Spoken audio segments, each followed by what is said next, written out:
Bonjour, 120 disciples dans une pièce en haut d'une maison et un maître absent, envolé littéralement depuis son ascension. Voici le début de l'ère chrétienne de notre Église. Ça commence avec un groupe de croyants dans une simple maison. Pas d'école, pas de manuel de formation, de leadership, pas de cathédrale, juste une simple communauté de foi en prière, unie en prière. C'est peu et c'est beaucoup. C'est peu, 120 disciples, pour révolutionner le monde entier par la parole de Dieu. C'est peu une simple maison comme lieu de prière.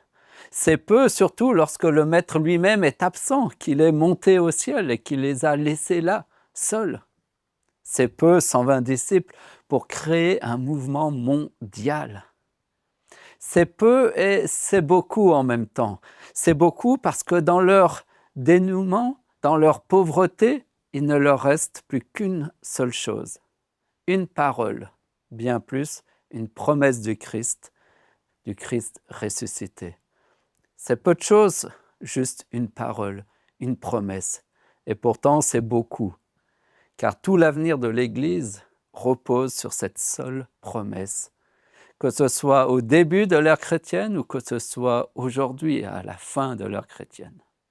Quelle est donc cette promesse qui est la seule chose, la seule richesse que possède véritablement l'Église du Christ jusqu'à aujourd'hui?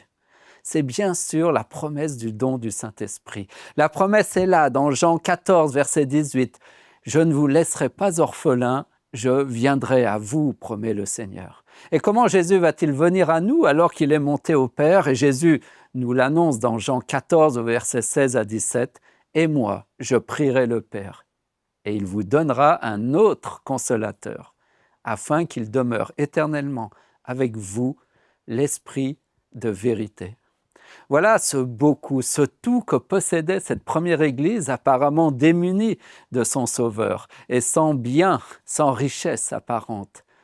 C'est l'Esprit de vérité, l'Esprit de sainteté, l'Esprit de Dieu, l'Esprit du Christ.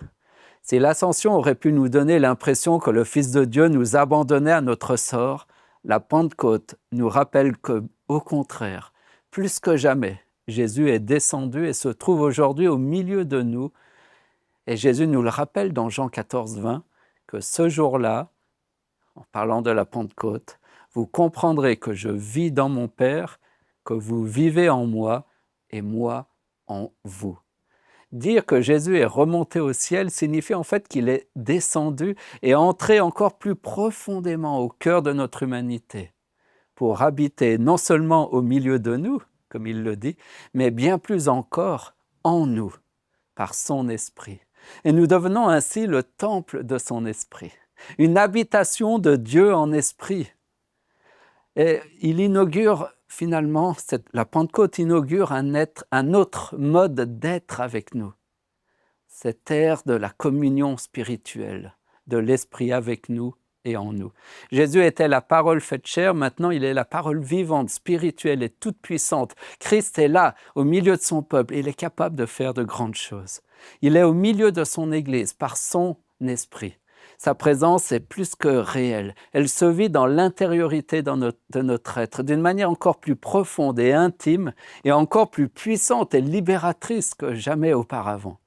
Dans cette nouvelle alliance, c'est la liberté qui jaillit à la Pentecôte. Ainsi, au jour de la Pentecôte, l'Église fut enfantée. Elle fut enfantée par le don de l'Esprit. Le texte dans Acte 2 nous dit ceci au verset 1 et 4. « Quand le jour de la Pentecôte arriva, ils étaient tous ensemble au même endroit. Tout à coup, il vint du ciel un bruit comme celui d'un vent violent qui remplit toute la maison où ils étaient assis. Des langues qui semblaient de feu leur apparurent, séparées les unes des autres, et elles se posèrent sur chacun d'eux. Ils furent tous remplis du Saint-Esprit et se mirent à parler en d'autres langues, comme l'Esprit leur donnait de s'exprimer. » L'Église a reçu l'Esprit promis. Elle s'est manifestée par un baptême de feu et d'esprit, une onction et un souffle nouveau qui a ouvert une nouvelle ère spirituelle et prophétique. Et là, tout change. La puissance surnaturelle de l'Église transforme des témoins craintifs en porteurs audacieux de l'Évangile. Ces langues de feu expriment la libération de la parole, proclamée de manière compréhensible, avec assurance, hardiesse et beaucoup d'amour. L'Évangile est annoncé avec force, sagesse et amour parce qu'il y a quelque chose qui brûle en eux, ce feu intérieur, ce feu sacré qui est saint, ce feu très saint qui vient de Dieu. Alors, à travers ces 40 jours, c'est l'occasion de nous rappeler la fidélité de Dieu à notre égard et de se poser la question, ce feu de l'Esprit brûle-t-il encore en chacun de nous, en moi? Laissons ce souffle souffler de nouveau en nous, rafraîchir notre âme et nous redonner ce second souffle.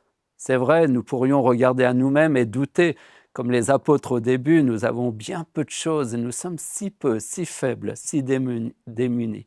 Et pourtant, cette pauvreté est peut-être là notre véritable richesse. Tel fut le début de l'Église chrétienne, juste des hommes et des femmes de foi, sans rien. Telle sera aussi, je crois, la fin de l'Église chrétienne à l'heure de la moisson. C'est toujours aussi peu, mais c'est toujours beaucoup, parce qu'on va à l'essentiel, cette relation, cette communion spirituelle. Ce peu, c'est moi, c'est nous, c'est vous, c'est notre humanité, pleine de faiblesses, d'incohérences et de contradictions. Mais il y a ce beaucoup qui est la parole vivante et toute puissante de Dieu, la présence du Saint-Esprit et la fidélité de Dieu. Ce peu, c'est cette image d'un bateau échoué, ensablé sur une plage, coincé par son poids, figé dans les méandres sablonneux. Ce beaucoup, c'est cette eau vive qui arrive, qui monte par la puissance de la marée, des forces invisibles qui encerclent le navire immobile, l'entourent de sa présence fluide et mouvante. Ce beaucoup, c'est la foi qui, à l'image d'un petit enfant, peut alors faire bouger ce bateau de plusieurs tonnes ensablées simplement en le poussant avec son petit pied.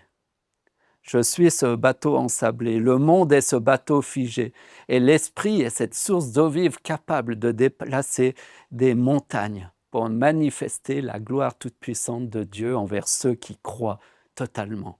L'Église est appelée à être de nouveau cet enfant qui, avec son petit pied, sa petite foi, sa petite personne, va déplacer des montagnes par la seule puissance de Dieu et de l'Esprit. Alors, le voyage peut commencer, la révolution du Christ peut commencer, continuer et être achevé par l'Église au jour de la moisson. Êtes-vous prêts à nous suivre dans cette folle aventure de la foi? Que le Seigneur vous bénisse. Amen.